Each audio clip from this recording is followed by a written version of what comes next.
네, 안녕하세요. 유현태입니다. 네, 오늘 조금 늦게 이제 리뷰를 하려고, 합니다. 어저께 이제 새벽이었죠. 어제 새벽에 있었던, 한국 대 이라크 경기를 리뷰를 해드리려고 합니다. 일단 제가, 어, 맞았지 않냐, 이런 말씀 좀 드리고 싶은 게, 사실은 벤투호 이제 그 경기력이 이 최종 예선 들어와서 조금 들쭉날쭉한 상황이었잖아요. 들쭉날쭉한 상황인데 제가 그래도 방향성은 맞다. 무조건 우리가 좀 지지를 해줘야 된다. 이런 얘기를 좀 드렸었는데, 결국 이제 제가 제대로 본 거가 맞는 거 아니냐 이런 얘기를 좀 드리고 싶긴 해요 저는. 왜냐면 지금 너무 잘하고 있고 경기력이 드디어 올라와서 많은 팬들이 좋아하시고 그다음에 어저께는 이제 멀티골 3 골까지 넣으면서 깔끔하게 승리를 잡아냈기 때문에 '방향성은 역시 맞았다.' 라는 거를 좀 증명이 된 것 같아서 전 개인적으로는 굉장히 뿌듯하고 좋습니다. 네, 경기력 물론 좋았고요. 근데 이제 이거를 제가 항상 말씀드리는 거는 뭐 그래서 "제가 잘났다." 뭐 이런 얘기도 드리는 것도 있겠지만 결국에는 이제 이걸 어떻게 연결 지어서 또 어떤 방식으로 경기를 보면 좋을까 이걸 말씀드리는 게 제가 인제 항상 드리고 싶은 말씀들이잖아요. 그래서 한번 경기력을 평가하면서 이게 지금 앞으로 어떻게 연결이 될지를 쪼끔 보면 좋을 것 같아 가지고 몇 가지 좀 준비를 했습니다, 이야기할 거리를. 자, 일단 바둑알을 좀 불러올 건데요.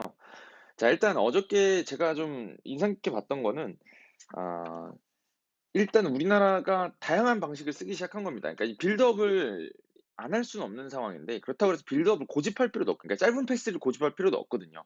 왜냐면은 이라크가 지난번 1 차전에서 우리나라랑 처음 만났을 때 비기고 돌아갔기 때문에 이번에도 똑같은 전술 들고 나올 거라는 건 사실 예상이 되는 상황이었습니다. 왜냐면 이 좋은 팀, 좋은 선수가 많다는 거는 더 다양한 전략들을 많이 시도할 수 있는 여지가 있다는 거고 이라크처럼 개인기량이 어찌 됐든 우리나라보다 좀 떨어질 수밖에 없는 상황에서는 잘 먹힌 전술을 한 번 더 들고 나오는 게 사실 합리적이라고 볼 수 있겠죠. 그게 어떻게 현실적인 방법이라고 볼 수 있겠죠. 근데 지금 우리나라가 대처할 때는 그렇게 대처를 하지 않는 것들이 많이 보이고 있기 때문에 저는 이제 그게 긍정적이라고 생각하는데 사실은 이제 지난 6월 A매치 때부터도 쪼금 보였던 것들이에요. 그래서 예전에는 이제 짧은 패스로 이렇게 돌리다 보니까 잠시만요.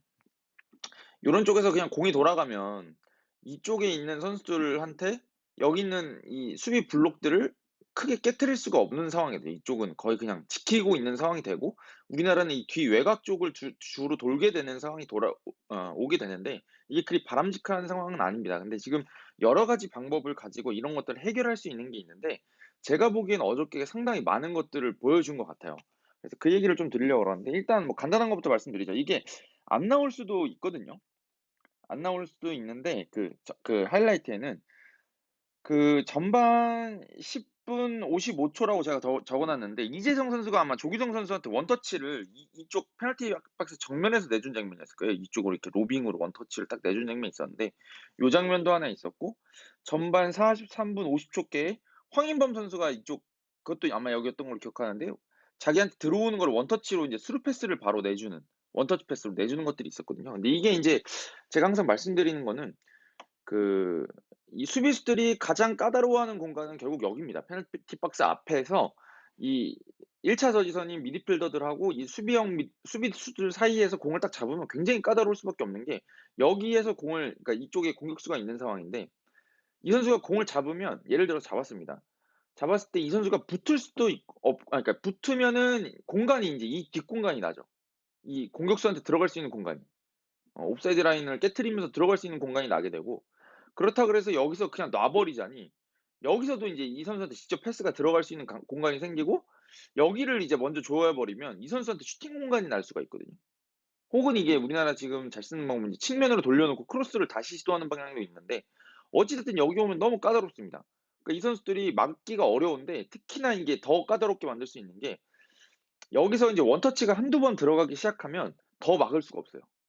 왜냐면 공 들어갈 때 붙어 버리면 원터치로 내주면 그냥 이 선수는 이제 수비를 할 수 없는 상황이 오거든요.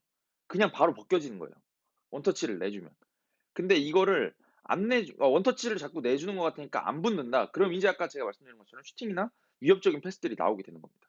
근데 원터치 패스를 안 하고 무조건 공을 잡아 놓는 형태로 템포가 떨어지다 보면 그다음부터는 잡아 놓는 타이밍에 맞춰서 인제 압박하러 나오는 거죠. 어떻게 보면 수비할 수 있는 어떤 선택지를 줄일 수가 있는데 원터치를 하게 되면 원터치하는 선수들은 투 터치, 쓰리 터치 혹은 드리블 돌파까지 다 된다는 얘기거든요. 템포를 올리는 게 어려운 거지 템포를 떨어뜨리는 거는 그래도 쉽단 말이에요. 그렇잖아요. 저희가 축구할 때도 보면 잡아 놓고 하는 게 더 쉬운 플레이지 원터치로 내주는 게 어렵단 말이죠. 그러니까 여기 있는 움직임도 좋아야 되고 이 선수가 원터치 할 수 있는 시야도 있어야 되고 기술도 있어야 되고. 근데 요게 잘 되다 보니까 이게 제어가 안 되기 시작하는 겁니다, 이라크가. 골치가 아파지기 시작하는 거죠. 근데 이거는 인제 제가 말씀드렸던 짧은 패스를 위주로 하는 경기 운영에서 어 어떻게 보면은 이렇게 '수준 높은 경기 운영을 한다.'라고 표현할 때 이렇게 할 수 있겠죠. 요거를 잘했습니다, 일단 첫 번째로.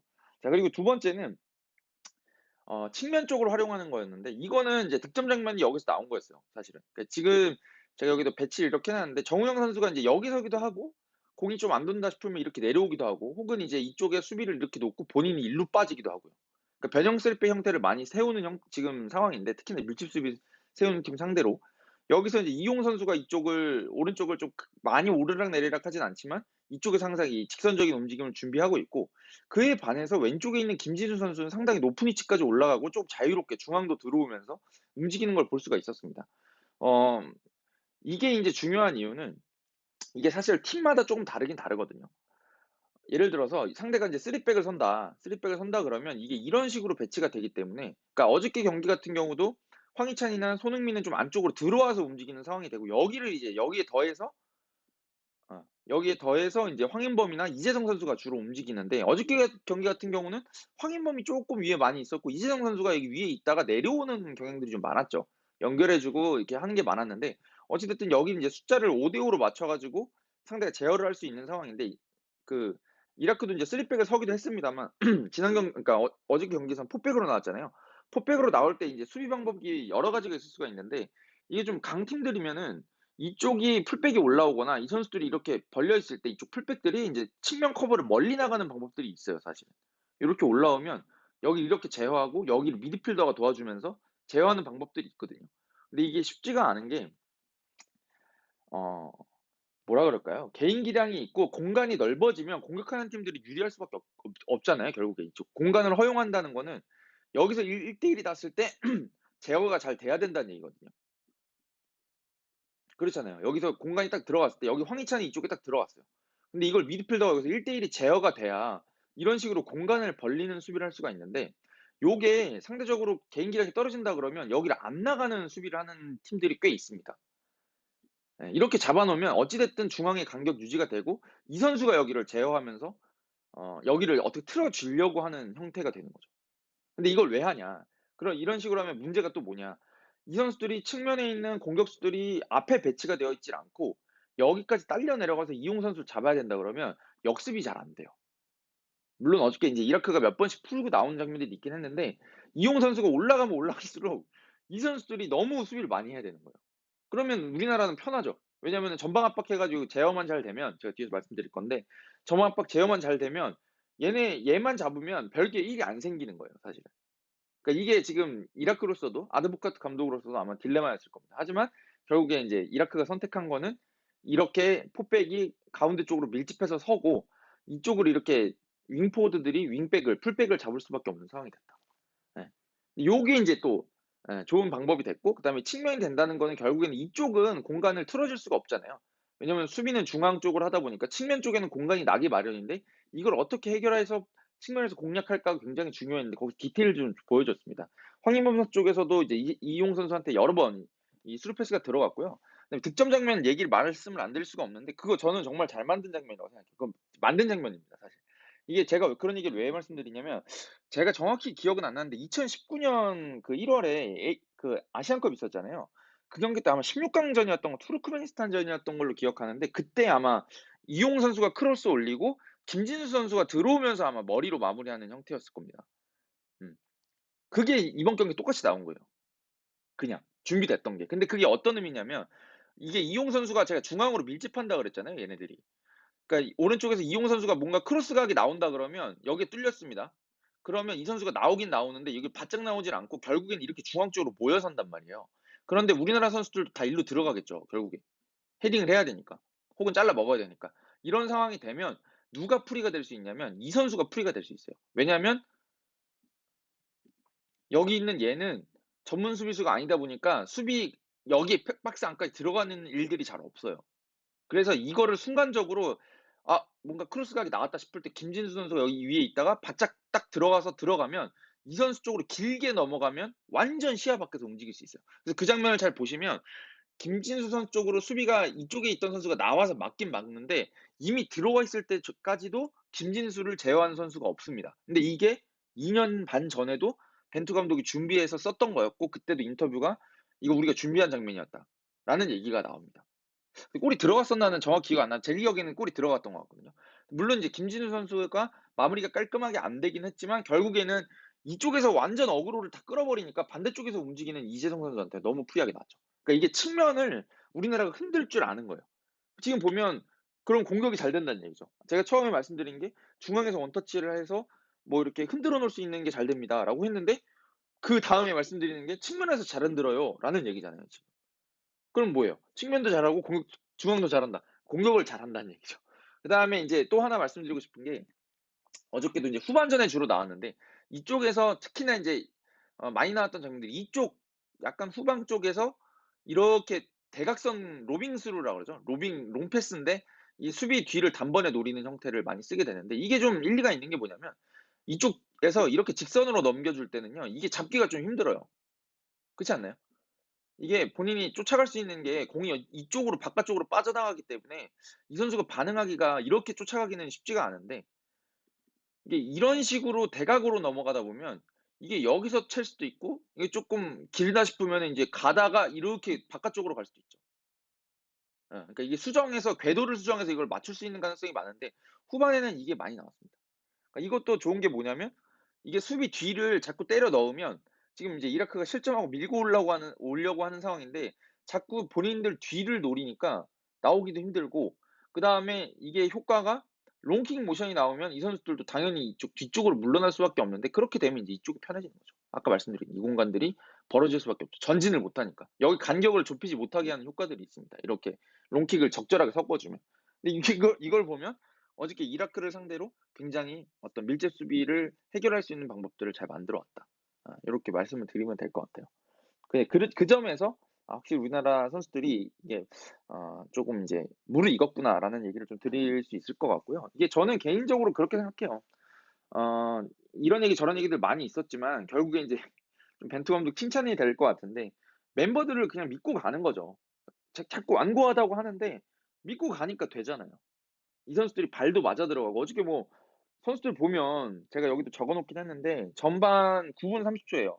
황인범 선수가 이제 측면에서 빌드업해서 나온 장면인데 아마 이용 선수가 이쪽에 있고 이쪽에다 전진 패스를 넣고 황인범이 처음에 이용 선수한테 받을 수 있는 위치에서 그러니까 공이 여기 있는 거죠. 잠시만요. 바꿔 볼게요. 그러니까 이런 위치였고 아마 이쪽에 윙이 인제 황희찬 선수가 있었던 걸로 기억하는데 아마 수비가 이렇게 돼 있었겠죠? 간격을 좁히려고 그러니까. 근데 황인범 선수가 여기 받으러 가다가 볼이 안 나와요. 그러니까 여기를 일로 줍니다, 황희찬한테. 그러니까 황인범 선수가 멈추냐? 아닙니다. 그대로 달려요. 9분 30 초입니다. 이렇게 지나가면서 여기로 받아가요. 여기서 공을 받아서. 이렇게 밀고 가요. 이게 움직임이 동선이 이렇게 되는데 한 번도 안 쉬어요. 그냥 쭉 달려요. 왜냐면 여기 한 번 받으려고 그러다가 1 차로 받으려고 그랬는데 공 안 주니까 안 주고 여기다 공 들어가니까 '그럼 내가 이걸 받아가야지.' 하면서 그냥 자연스럽게 움직이거든요. 이런 것들이 선수들끼리 어떤 약속이 잘 돼 있고 발이 맞아 들어간다는 느낌이 들거든요. 그래서 요런 것들을 잘 만들었기 때문에 결국에는 지금 이런 완성도가 나오는 게 아닌가라는 얘기를 좀 드리고 싶고 제가 지난번 리뷰할 때도 말씀드렸는데 결국에 이제 많은 팬들의 비난을 받던 선수들이 결국엔 다 입증하고 있습니다. 네. 황인범, 이재성, 정우영 다 미드필더에서 욕 많이 먹었었는데 다 잘하고 있죠. 네, 그런 것들 보면 역시 시간이 좀 필요했던 게 아닌가 싶고 그게 이제 지금 9 월, 10 월, 11월 그래도 한 달에 한 번씩 모여서 A매치를 치르다 보니까 선수들끼리도 좀 발이 맞아 들어가고 이러고 있는 게 아닌가 싶습니다. 네. 자 그다음에 이제 여기서 하나 더 마지막으로 이제 첨언 드려야 될 게 제가 지금 공격 전개가 좋다 그랬잖아요. 근데 이 공격 전개가 좋은데 이게 영원히 다 맞을 수는 없어요. 언젠가는 실수가 나오고 이렇게 상대가 역습을 할 수밖에 없는 상황이 오는데 요걸 제어할 수 있는 게 정말 정말 중요하다.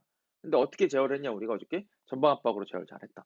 결국에 이제 거기에서 제일 중요한 게 지금 제가 여러 번 말씀드렸던 게 뭐 이강인 선수 질문 주시는 분들이 많으니까 이강인 선수가 뭐 공격적 재능을 무시하거나 그런 게 아니라 실력이 있고 기술도 너무 뛰어나고 좋은데 지금 벤투에서 필요한 건 많이 뛰어줄 선수가 필요하고 공수 양면에서 많이 뛰어줄 선수가 필요한데 그거를 봤을 때 제가 보기에는 이재성이 제일 앞서 있는 것 같고 그다음에 권창훈 선수도 많이 뛰고 다부진 선수잖아요. 그런 면에서 앞서가는 것 같다라는 얘기를 드렸는데 결국에 그게 지금 최근 경기에서 보면 이재성을 왜 쓰는지가 얘기가 나오죠.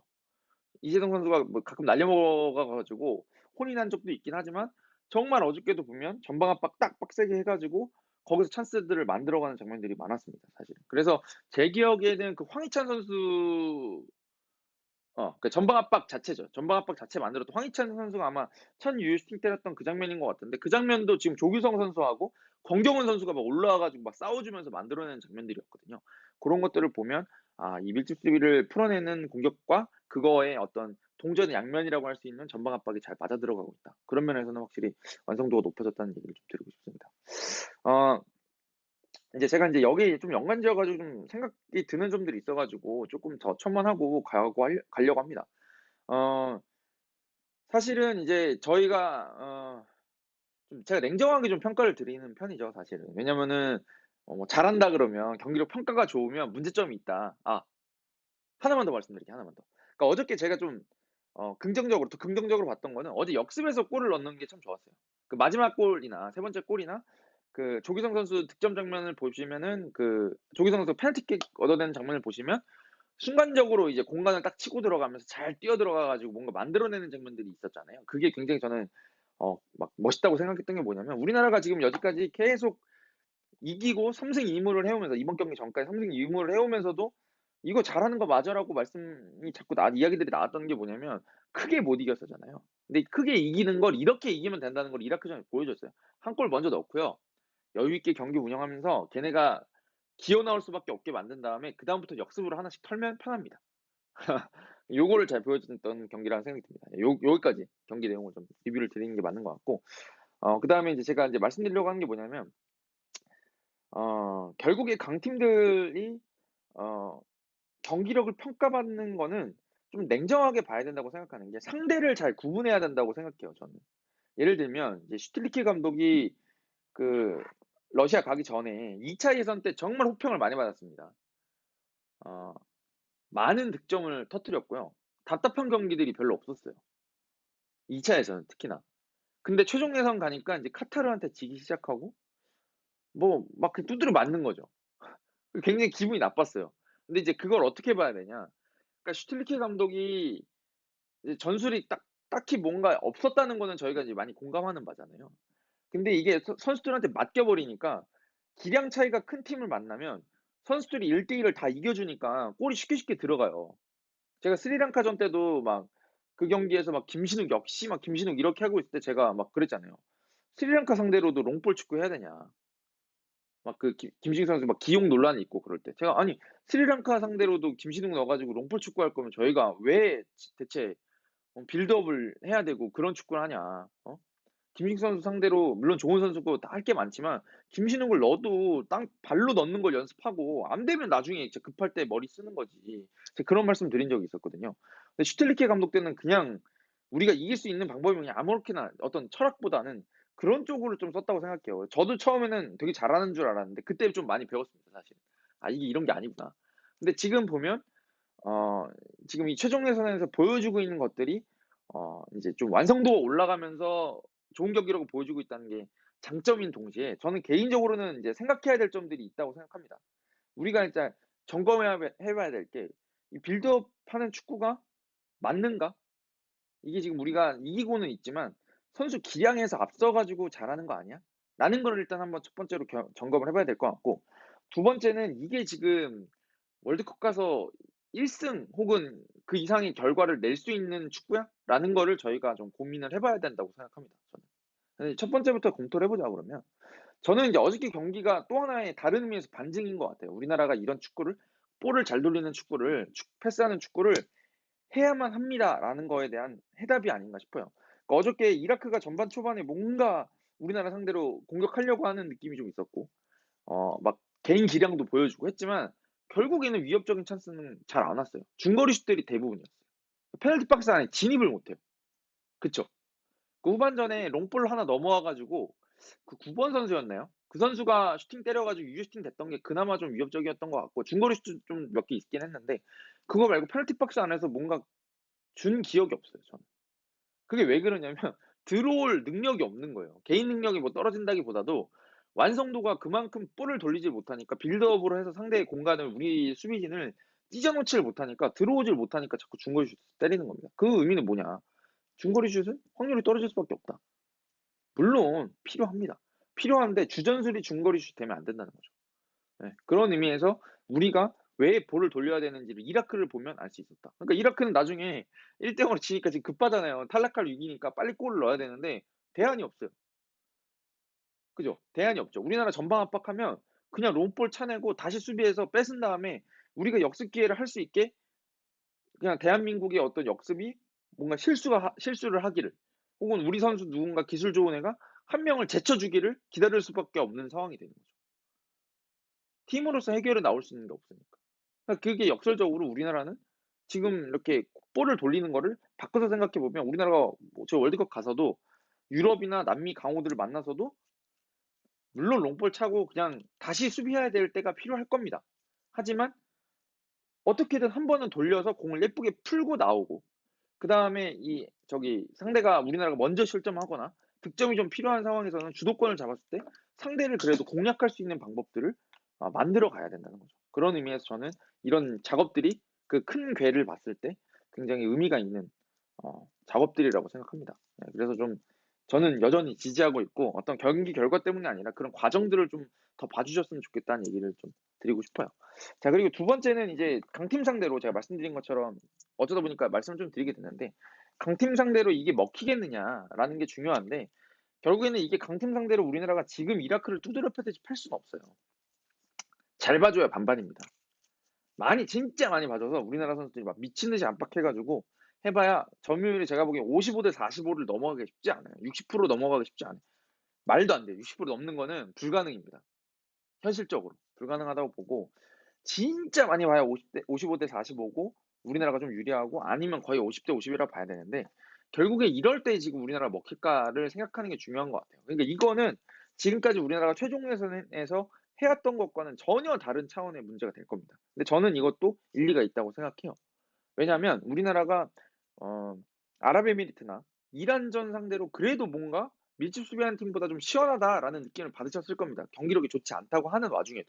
근데 이제 그런 게 왜 그러냐면 상대가 볼을 돌린다고 하는 건 우리나라가 압박할 수 있는 여지가 더 많다는 거예요. 이라크는 압박을 하는 게 사실은 우리나라 공격하다가 역습하는 거를 제어하기 위한 그 압박이 많은 거지 얘네들을 실수를 유도해서 쇼카운터 치는 장면들이 많이 안 나오는 게 이라크는 압박당하면 그냥 뻥 차버려요. 걷어낸 다음에 그냥 수비해 버린단 말이에요. 그러니까 이게 우리나라로서는 어떻게 보면은 공격 점유율을 높게 가져가기 위해는 굉장히 유리하지만 그 압박에서 시작되는 역습을 하기에는 그렇게 좋지 않을 수 있거든요. 근데 상대가 좀 잘하는 팀이고 자신이 있다 그러면 우리나라도 이라크상 누가 뭐 이라크든 뭐 아랍에미리트든 전방 압박해 가지고 한두 번 걸릴 수도 있잖아요. 이란한테도 몇 번 걸렸고.